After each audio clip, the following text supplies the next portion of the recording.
Alright guys, so I just want to take a few minutes to kind of give you a rundown of how the rear bars and the mini tub bars are designed, and how, like Julio was saying, that would be a good idea to put it on a coilover bar, but I don't know that it's possible at this point. I don't have a coilover bar, and I'm not even 100% sure of the location of that coilover bar where it will end up being. So with those and the limitations that the pre-cut, pre-notched kit gives you, because it's designed to be installed in a certain way, whether or not you're given any guidance on that is a whole other question and a whole other subject, but they're made and bent and cut to a design that they came up with. So altering from that is pretty difficult, and I'll show you some of that right now. So as you can see, I have everything set in place, so nothing's dialed in where it's got to be. It's just kind of sitting there and clamped in there. You can see this is the rear bar coming down into the trunk through the package tray. This is the mini tub bar and the mini tub crossbar. This mounts to your subframe, rear subframe, and then connects your mini tub to your rear bar, or your mini tub bar to your rear bar. I think I'm assuming the whole reason for this is because when you do mini tubs, as you can see in this mark here, from using my mini tub templates, you're basically only left with this inside wall of the subframe. So with the limited amount of structure, this mini tub bar gives you some structure. Now I have cut the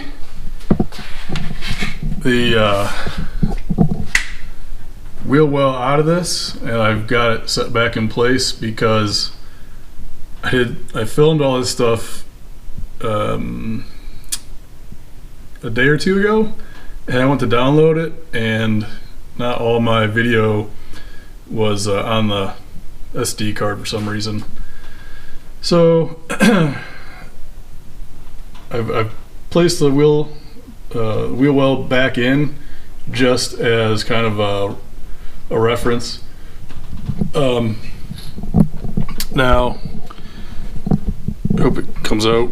But you can see that this, I put eyeball the center line for the OEM shock, and you can see that that's pretty close. I might be off slightly, but also that wheel well is not totally intact to the car. And then where the rear bar falls is about 4-inch distance. Now I don't know where the coilover bar goes. I don't know if it goes back on this side or if it goes on this side. I don't know, because I don't have it, and I don't plan to get it until I'm ready to install the rear end and everything. There's a lot to do yet before that happens. So and then you can see comes through that small hole in the package tray and goes all the way up to the main hoop. Now you can see that your coilover bar is going to be below this sheet metal, the floor, the trunk floor. It's going to be somewhere down here, so you can see that you would need to have a longer section of rear bar to actually make it to the coilover bar. Could you make it work? Possibly, but then you throw off your angles, and then you gotta adjust everything.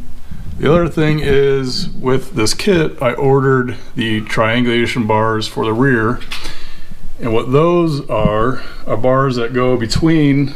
I have one setting in place here just on the package tray. It won't be mounted this low, but it goes in between both rear bars, roughly in this location. It's probably going to be more in the curve when everything's said and done, but that kind of sets your placement of this rear bar from center line.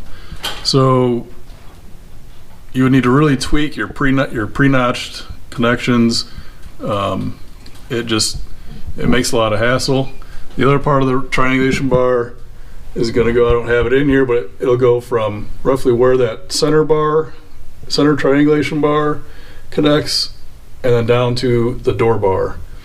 Oh yeah, right to the door bar. So it'll be like kind of a continuous loop to triangulate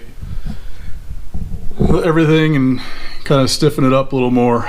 So you can see that is the con of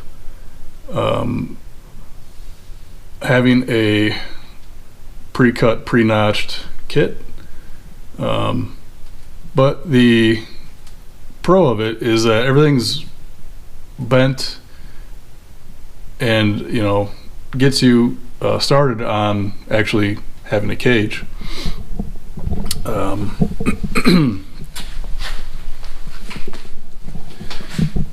In addition, you know, if you move everything inward, you're going to limit your capacity for fuel cell or whatever you're going to have back in the trunk. Trying to think if there's anything else I can go over while doing this. So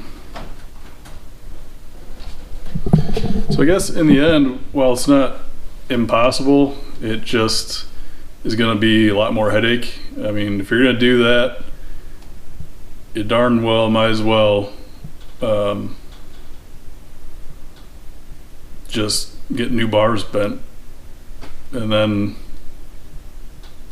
I don't know, kind of negates the whole purpose of getting a kit, you know.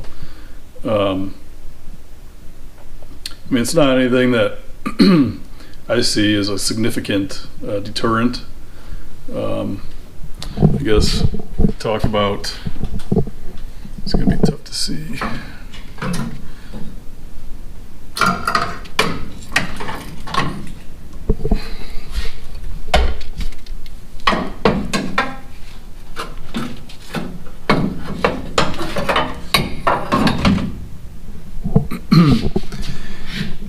So on the driver's side, you can see I already have one of the mini tubs installed. And you can see how the rear plate is actually sticking beyond my sheet metal floor. And that's when I talked to the NHRA guy, and he said just bend this plate so that it goes up the fender well, and then this just has to be on that plate somewhere. So I got some plates being bent. Hopefully those will be in next week, and we'll get some of that stuff done. I don't know if you can tell in the video, but I did replace this sheet metal. It was, you know, it's like 24 gauge, and I figured the way all this back here is rusted, that I might as well just take this stuff off and get some new stuff. This is just 16 gauge cold rolled steel sheet metal from Menards, and I cleaned up the subframe rails and drilled some holes in it, and just plug welded it onto what's remaining of the subframe. And it really helps support this mini tub. Not that it's extremely heavy or anything, but I feel much better with that being there and welded to the mini tub, and then that will also allow for better connection to the rear bar plate. And it makes it a lot easier because the floor, the original floor or sheet metal, trunk sheet metal, you know, it has some bends and some depressions in it and stuff. So, and it's not even connected that well to the subframe. It's, you know, it looks like maybe every 2 inches or 2 or 3 inches there's a spot weld. So I got way more than that in there. I don't know, I'm gonna say I probably got 8 to 10 spot welds, maybe 12 in that piece. Plus it's welded to the boxing caps from the mini tub kit. So I hope that answers some of the questions, and some of the thoughts explains why it's not particularly easy to put it on the coilover tube. Julio brought up a good idea, and that would be really nice. A nice way to finish that off. But unfortunately, I don't have that, and the kit really isn't capable of being altered that much. So, anyway, guys, I don't know about where you're at, but in Indiana here, it's warm, it's spring, and unfortunately, I'm gonna be kind of stuck in the garage, getting some work done. But you know what? At least I know when I walk out, there's no snow, it's sunny, and it's lovely out. So with that said, get in the garage, turn that dream into a goal, and crush it, guys. See ya.